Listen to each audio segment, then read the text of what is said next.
মাছ, মুরগি ও ডিমের দাম নিয়ে স্বস্তিতে নেই রাজধানীবাসী। শুক্রবার সকাল থেকে রাজধানীর পলাশী, হাতিরপুল ও মোহাম্মদপুর টাউন হল বাজার ঘুরে দেখা যায় দামের মিশ্র প্রতিক্রিয়া। বাড়তি দাম থাকায় ক্ষোভ ক্রেতাদের। গেল সপ্তাহের তুলনায় কিছুটা বেড়েছে মাছের দাম। আকারভেদে কেজিপ্রতি ইলিশ ১৪০০ থেকে ২০০০ টাকা, রুই ৩৫০ থেকে ৪০০, শোল মাছ ৮০০ থেকে ১১০০, শিং ১২০০ ও বোয়াল বিক্রি হচ্ছে ৮০০ টাকায়। বরাবরের মতো ছোট মাছ কিনতে হিমশিম খাচ্ছেন সাধারণ মানুষ। নিম্নবিত্তের খাবার পাঙাশ এবং তেলাপিয়া কিনতেও গুনতে হচ্ছে ২৩০ থেকে ২৫০ টাকা।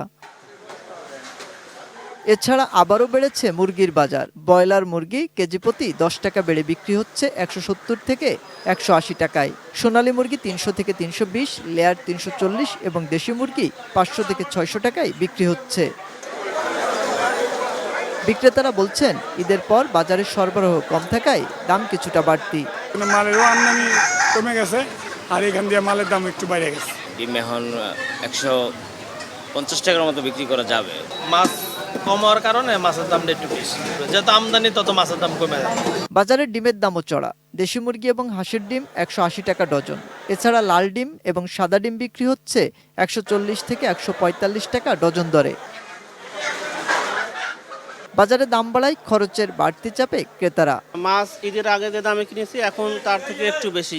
মতো নিম্ন আয়ের মানুষগুলো এইভাবে চলতে পারি না। আমরা কয় টাকা আমরা ইনকাম করি দেখেন, এই গুড়া মাছ, মলা মাছ এগুলো ৮০০ টাকা কেজি। সংশ্লিষ্টদের নজরদারি বাড়িয়ে নিত্যপণ্যের দাম কমানোর দাবি ক্রেতাদের। মাহাদি সেকেন্দার, এটিএন নিউজ, ঢাকা।